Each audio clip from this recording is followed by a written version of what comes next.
Assalamualaikum warahmatullahi wabarakatuh. Saya Amelia Putri Utami, NIM 40220007. Di sini saya akan mereview materi tentang Islam di Madinah dan Perjanjian Hudaibiyah. Sejak hijrah di Madinah, Nabi Muhammad SAW dan para sahabat selalu berdakwah kepada penduduk tanpa mengenal lelah dan putus asa. Dakwah ditujukan kepada orang-orang yang sudah masuk Islam untuk melaksanakan hukum-hukum dan ibadah-ibadah ritual yang diwajibkan.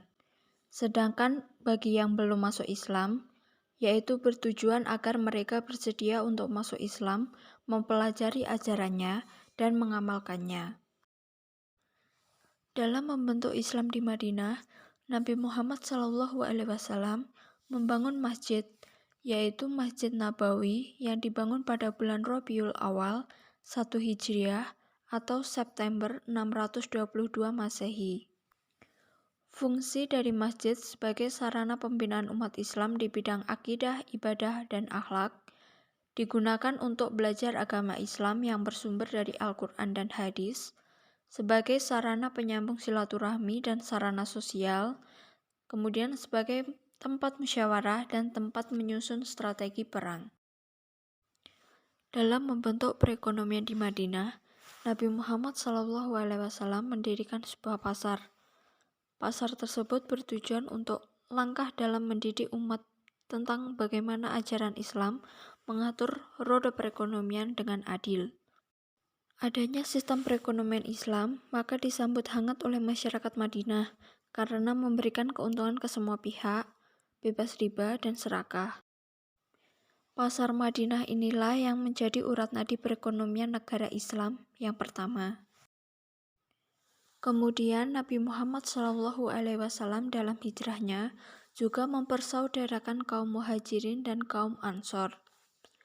Kaum muhajirin adalah kaum yang hijrah dari Mekah ke Madinah. Sedangkan kaum ansor adalah orang yang menerima kedatangan umat Islam di Madinah.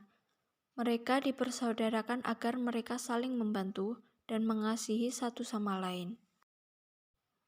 Kemudian karena Madinah sudah memenuhi syarat sebagai sebuah negara, Nabi Muhammad SAW membuat konstitusi piagam Madinah, yaitu undang-undang hasil kompromi umat Islam dengan non-Muslim yang digunakan sebagai dasar hidup dan aturan yang harus dipatuhi bersama. Isi dari piagam Madinah yaitu, yang pertama dalam bidang politik, Nabi Muhammad SAW menyelesaikan semua masalah masyarakat Madinah berdasarkan semangat musyawarah dan berlandaskan keadilan. Yang kedua, dalam bidang agama, rakyat Madinah bebas memilih dan mengamalkan agama masing-masing dan mereka perlu menghormati agama yang lain. Yang ketiga, dalam bidang sosial, setiap individu mempunyai tanggung jawab yang sama terhadap negara Madinah. Yang keempat, dalam bidang perundangan, undang-undang Islam dilaksanakan secara menyeluruh, menjadikan cara hidup lebih tersusun dan diterima ramai.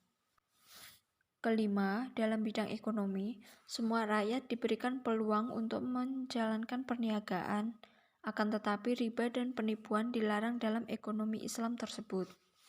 Yang keenam, dalam bidang pertahanan, setiap rakyat mempunyai tanggung jawab untuk mempertahankan Madinah dari ancaman luar. Kemudian, untuk kedudukan Yahudi, mereka mempunyai hak yang sama dengan anggota masyarakat yang lain untuk menikmati keselamatan dan kebebasan. Pembahasan selanjutnya yaitu Perjanjian Hudaibiyah. Perjanjian Hudaibiyah adalah perjanjian yang diadakan di wilayah Hudaibiyah bertempat di Mekah pada Maret 628 Masehi atau Zulqa'dah 6 Hijriah. Hudaibiyah terletak 22 km arah barat dari Mekah menuju Jeddah. Latar belakang lahirnya perjanjian Hudaibiyah yaitu setelah posisi Islam mulai kuat, pada tahun ke-6 Hijriah, Nabi Muhammad SAW berhijrah ke Mekah dengan kaum muslimin. Tujuannya bukanlah untuk berperang, melainkan ibadah haji. Namun niat beliau dihalangi oleh kaum Quraisy. Maka inilah kemudian menjadi latar belakang perjanjian Hudaibiyah.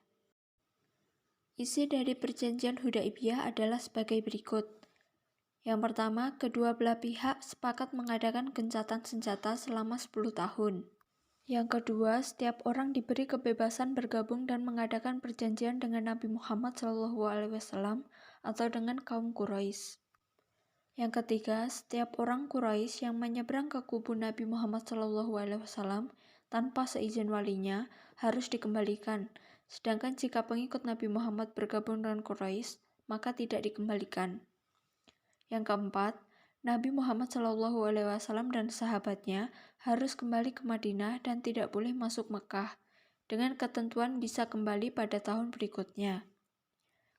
Mereka dapat memasuki kota dan tinggal selama 3 hari di Mekah dan tidak dibenarkan membawa senjata kecuali pedang tersarung.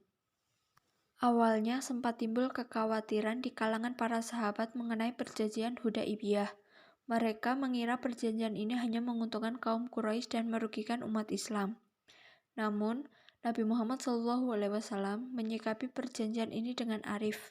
Nabi Muhammad memanfaatkan situasi aman dan damai setelah perjanjian Hudaibiyah untuk semakin memperluas dakwah Islam.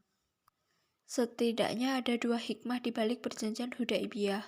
Pertama, pemerintahan Islam di Madinah mendapatkan legitimasi. Perjanjian Hudaibiyah secara tidak langsung mengakui status Nabi Muhammad SAW sebagai pemimpin umat Islam dan kota Madinah.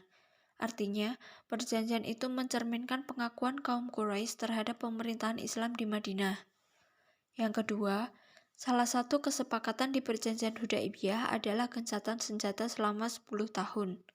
Kesepakatan ini memberi peluang kepada Nabi Muhammad SAW dan para sahabatnya untuk makin memperluas dakwah Islam tanpa harus disibukkan dengan urusan perang.